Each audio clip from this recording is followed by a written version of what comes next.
C'est un homme de radio, bien sûr. C'est un homme de scène. C'est un homme de télévision aussi. François Pirette. Infirmier, il faut faire. Infirmier, j'ai fait.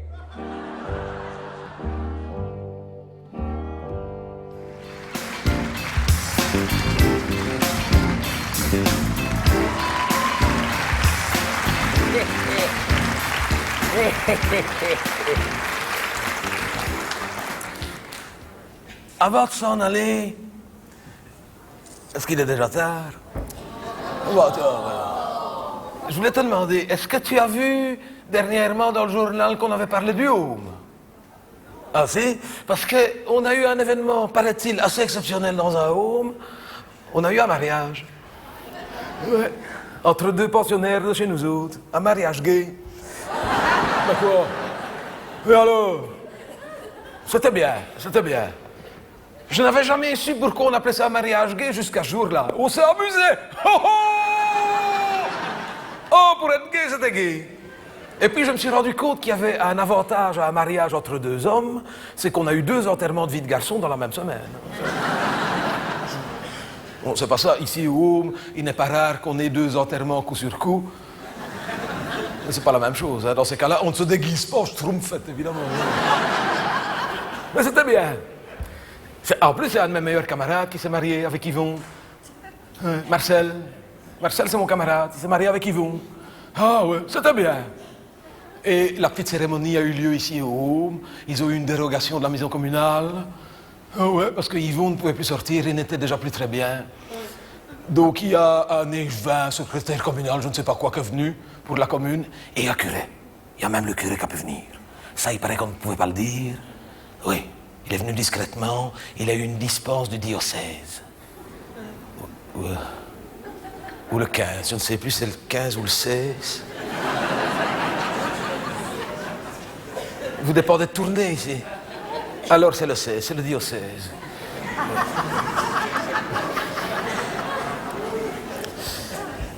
Et à la fin de la petite cérémonie, il y a le curé qui a dit « Vous pouvez embrasser le marié ». Ils se sont regardés un moment, ils ne savaient pas à qui s'adresser, mais finalement, il y en a un qui s'est décidé.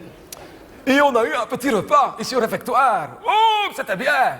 Chicon gratin. Oh. Ça, pour une fois. Et quand on a eu fini de manger, vers 12h30, oui, parce qu'exceptionnellement, on a pu manger plus tard que d'habitude, on a eu soirée dansante. Enfin, soirée dansante à 12h30, hein. Mais ça a duré, hein. On a été se coucher à 4h30 de l'après-midi, hein, mais c'était bien. Soirée dansante, des slow, évidemment. Que des slow. À notre âge, on ne va pas danser le rancha-cha, mais le rock'n'roll, hein.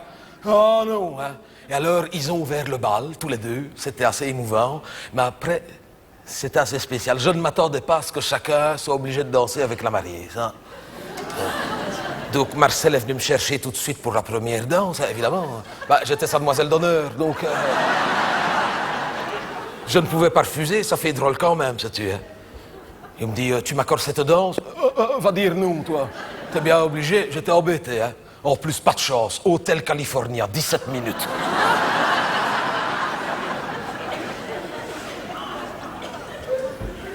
Et nous voilà partis. Hein. Au début, on ne se disait rien. Il y avait quand même comme un froid. Tu sais. Ça va, m'aider? Oui, ça va. Tu es sûr que ça va? Oui, ça va. J'avais accepté de danser à condition que ce soit moi qui conduise, hein, parce que... Ça te dérange pas de danser avec un homme? Non, pas du tout. Et tu sais, Marcel, détrompe-toi, il faut pas croire. Hein. J'ai dansé plus souvent qu'à mon tour avec des hommes. Hein. Ah bon? Ah oui, surtout entre 18 et 23 ans, j'ai dansé avec des hommes. Ah, tu as été homosexuel? Je dis non, j'étais prisonnier. Ah bon, d'accord.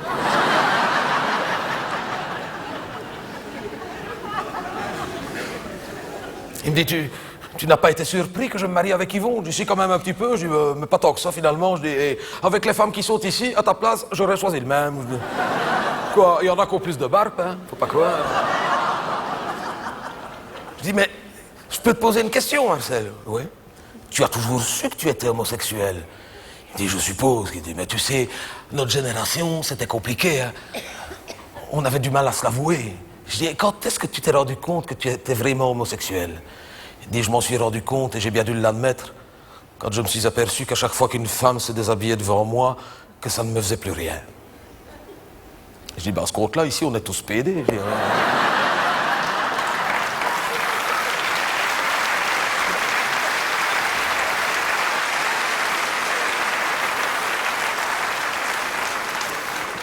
Il me dit, et tu ne t'étais jamais rendu compte de rien entre Yvon et moi? Je dis, on ne s'était jamais rendu compte de rien. Il me dit, pourtant, ça fait des années qu'on dort dans la même chambre. Je dis, ben évidemment, c'est un home du CPAS. On est quelquefois à 4 par chambre. Ben, on parle de la surpopulation carcérale, faut venir voir dans les homes, hein. Au moins, dans les prisons, ils dorment dans les lits superposés. Ici, c'est nous autres qu'on superpose dans les lits. Il me dit, n'empêche qu'une fois, t'as failli nous surprendre. Ah bon? Ah oui? Il me dit, on était en train de s'embrasser. Il me dit, tu te souviens, tu cherchais un 4e pour jouer au whist, que Maurice était malade. T'es rentré dans la chambre sans frapper, on s'embrassait, t'as failli nous surprendre. Et je dis, ah, c'est ça, vous t'es rien de drôle de tête. Il dit, je pense bien, on était en train de s'embrasser, on s'est décollé tellement vite qu'on avait échangé nos dents. Il me dit, tu ne te doutais de rien? Je dis, je ne me doutais de rien. D'ici! J'avais bien remarqué que vous étiez fort camarades, fort complices, mais je pensais que c'est parce que vous aviez la même date d'anniversaire, que vous étiez nés le même jour. Je dis, on n'est pas nés le même jour. Je dis, oui, maintenant je comprends. Mais chaque année au réfectoire, au 14 février, quand je vous voyais vous donner chacun un petit cadeau, je pensais pas que c'était pour la Saint-Valentin, moi, hein? Ah ouais, hein?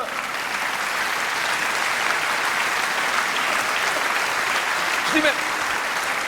Marcel,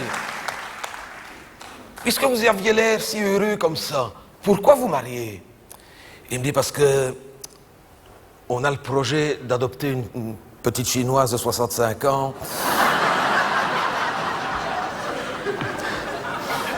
Parce qu'on n'a pas trouvé d'arrière-grand-mère porteuse et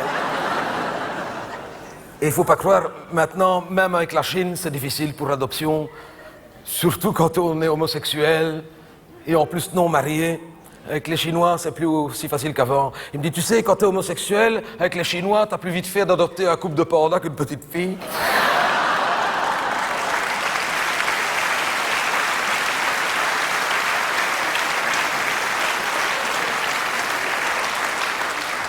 Il était grand temps que le dossier avance, parce que si ça continue comme ça, cette petite fille-là, de 65 ans, va être orpheline avant d'avoir été adoptée. Ben, il ne pensait pas si bien dire. Il ne pensait pas si bien dire parce que, 5 semaines après, Yvon était parti. Ben oui.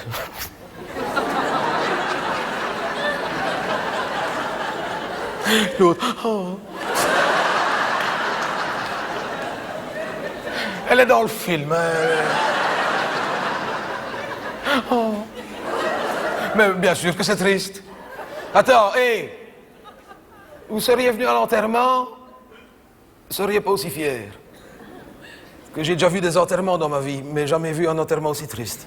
Parce que c'était peut-être un mariage gay, mais c'était un enterrement triste. Ouais. Et au cimetière, quand ça a été fini, le corbillard était encore dans l'allée. J'attendais Marcel dehors, c'est normal, c'est mon meilleur camarade. Et c'est là que j'ai prononcé une phrase que je ne pensais jamais prononcer une fois dans ma vie à un homme. Sincère condoléances pour ton mari. Ah, qu'est-ce que tu voulais que je dise? Il me dit, c'est gentil à m'aider, mais c'était pas mon mari. Il en voilà un autre maintenant. J'ai dit, Marcel, on vient d'enterrer Yvon. Il dit, oui, ton mari. Oui, mais c'est pas mon mari. Il dit, voilà. Eh ben voilà. Je savais que pour l'enterrement, les infirmières lui avaient donné des calmants, mais à mon avis, elles avaient forcé la dose. Si Marcel, regarde, le corbillard est encore là. On vient de mettre Yvon, ton mari. Il dit oui, mais c'est pas mon mari. Je dis ça va, hein? Et j'étais à ton mariage, et Hôtel California en 17 minutes, je m'en souviens, hein? Il me dit, je sais bien, mais c'était un faux mariage. Je dis, oh, ça va maintenant, hein? Allez, arrête de raconter des bêtises.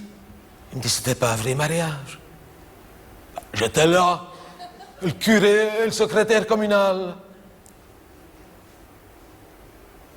Il me dit, écoute, je te le dis, mais tu ne le racontes à personne, hein? Quoi? Tu me le jures? Je te le jure. C'était pas un vrai mariage. Je ne comprends plus. Tu ne le dis à personne? Non, non. Il me dit, mais secrétaire communal, c'est un ancien camarade. Je faisais du théâtre amateur avec lui dans les années 50. Je l'ai retrouvé sur Facebook. Je lui ai demandé de venir parce qu'ici, personne ne le connaissait. Il dit, attends. Le curé, je l'ai vu, le curé. Il me dit, le curé, tu ne l'as pas reconnu. C'est le concierge de l'école communale, celui qui nous fait Saint-Nicolas chaque année. Il avait mis le même costume, il avait simplement pas mis le chapeau, la barbe et le piquet. Je dis, ben oui, maintenant que tu le dis, c'était lui. Tu vois, ben oui. Je dis, alors là, je ne comprends plus rien. Je dis, mais pourquoi un faux mariage? Il me dit, parce que Yvon et moi, on savait qu'il n'en avait plus pour très longtemps.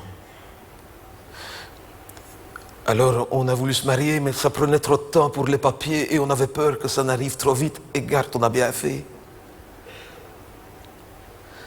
Parce qu'on s'était juré que s'il partait vraiment avant moi, que de toute façon, après, j'irais le rejoindre.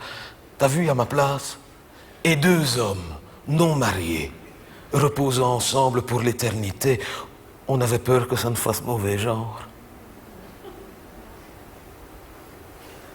À ce moment-là, la voiture était arrivée pour nous ramener au home. On est rentré dans la voiture. Je ne sais pas ce qui s'est passé. À mon avis, c'était retenu. Tout d'un coup, dès qu'on a été dans la voiture,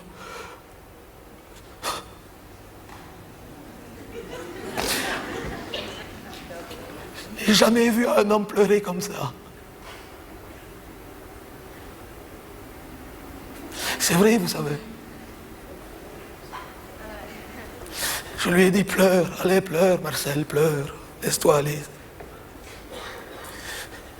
Et je lui ai dit, tu sais, Marcel, t'étais peut-être un faux marié, hein, mais t'es un vrai veuf.